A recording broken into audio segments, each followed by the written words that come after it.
ఈ భూమిపైన 71% నీరే ఉంది. మనం నీటిని ఎంత వృధా చేసినా అది భూమిలోకి వెళుతుంది. లేదా ఆవిరి రూపంలో వెళ్ళి మళ్ళీ అది వర్షం రూపంలో పడి భూమిలోకి ఇంకి ఫిల్టర్ అవుతుంది. మనం బోర్ల ద్వారా, బావిల ద్వారా స్వచ్ఛమైన త్రాగునీరుగా వాడుకుంటాం. మరి నీటిని వృధా చేయొద్దు అని ఎందుకు అంటున్నారు? ఈ భూమిపైన 71% నీరు ఉన్నా అందులో 97.5% ఉప్పు నీరు రూపంలో సముద్రాల్లోనే ఉంది. ఈ నీరు త్రాగడానికి గాని, వ్యవసాయానికి గాని నేరుగా అయితే పనికిరాదు. ఈ విషయం మన అందరికీ తెలిసిందే. ఇక మిగిలింది 2.5%.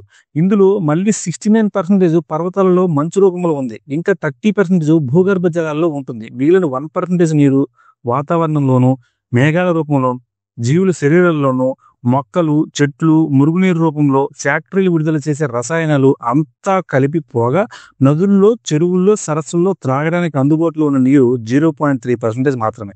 రసాయనాలు కలిపి నీరు భూమిలోకి గనక వెళితే భూగర్భ జలాలు కూడా కలుషితమవుతాయి. ఇవి ఫిల్టర్ అవ్వాలంటే 100 ఏళ్లు పడుతుంది. సముద్రంలో ఆవిరే నీరు వర్షాల రూపంలో కురుస్తున్నా అవి అన్ని చోట్ల ఒకేలా కురవు. అయినప్పటికీ సంవత్సరం పొడుగునా కురిసే యావరేజ్ వర్షపాతం కన్నా నీటి వాడకమే ఎక్కువగా ఉంటుంది.